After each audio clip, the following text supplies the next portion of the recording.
Is this a one-off for you, Mike? Or are you planning on several fights? Is this like the restart of a new chapter? This is an organization. This is for the Legends Leagues only. So this is I'm gonna go as long as the league is working. I'm gonna do this, and I'm gonna help a lot of people. And my legend is gonna be that I gave a lot more than I took.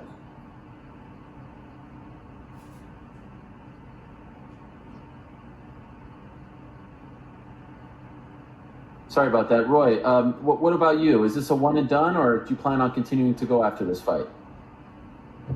I mean, for me, I usually judge about how I feel that night. I really wasn't planning on going anymore.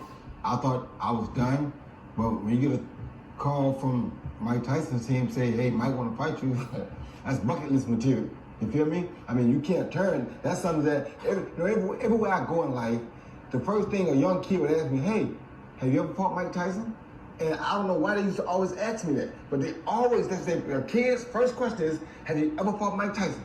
Now I don't have to say no more. I'm so glad to get this opportunity because now I can say, yes, I did. I sure did. And that will happen. And guess what? Tune in and 28, you'll see how it goes. Yes, November 28th at the Staples Center. Okay, Kelsey McCarsten of Heavy and Bleacher Report, you're up. Thanks, Alani. Mike and Roy, this is actually for both of you guys. Floyd Mayweather had an epic rant about there's too many sanctioning belts, too many sanctioning bodies involved in boxing. So I'm wondering why you two guys, two of the biggest stars in the sport, are involving the WBC in this. And so, like, why involve them at all, or any of the alphabet organizations? Why is that important? First of all, I don't give a damn what nobody say. It ain't got to do with me. I don't give a damn what none of them say. I do what I do. My business is my business. I don't care what he and nobody else say. This ain't got nothing to do with him. So he stay over there in his lane, do what he do. Let me do what I do. Secondly, when I was fighting, I wasn't like them.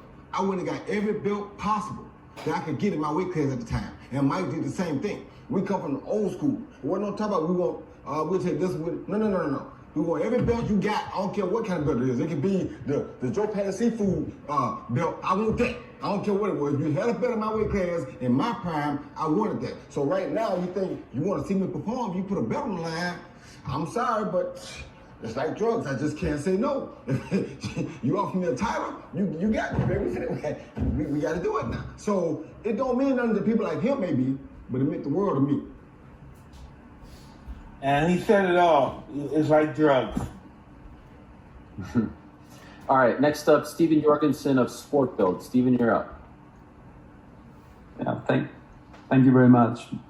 This one's for Mike. I wanted to ask you, you were known in the past as the baddest man on the planet, the world's most dangerous man. What is Mike Tyson like right now?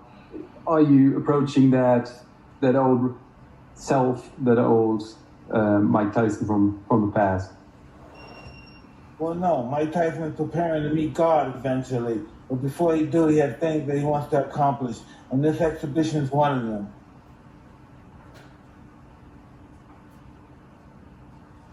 All right, thank you for the question. By the way, Mike, could I ask you, I've seen you work with Rafael Cordero, the great MMA trainer. Will he be your head trainer going into this fight? And why did you pick him? Of all the coaches that you could choose, why did you choose an MMA coach to be your coach? Well, we choose him with my head coach, Billy White.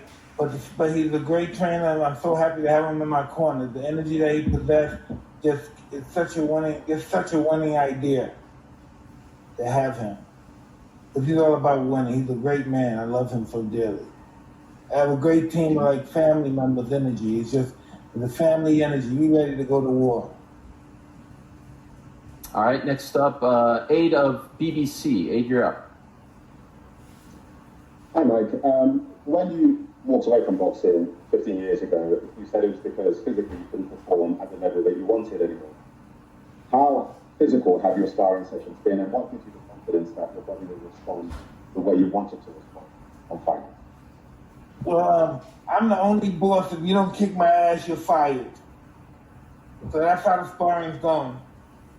Everyone's doing their best, and if you're not doing your best to hit me, you have to go home.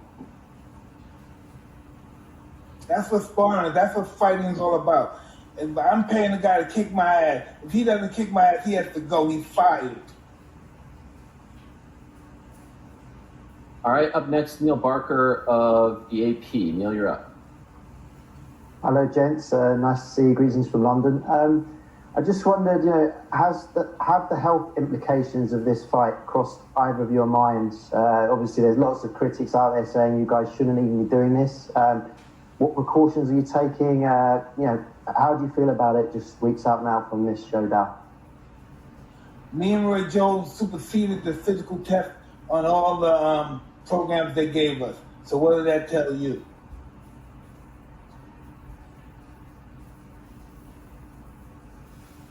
Roy, you want to jump in on that one, or just Mike? What does that tell you? All right, fair enough. Does it bother you? Does it bother? You did it better than Young Boy. Yes, I do want to remind people WBC is sanctioning this fight.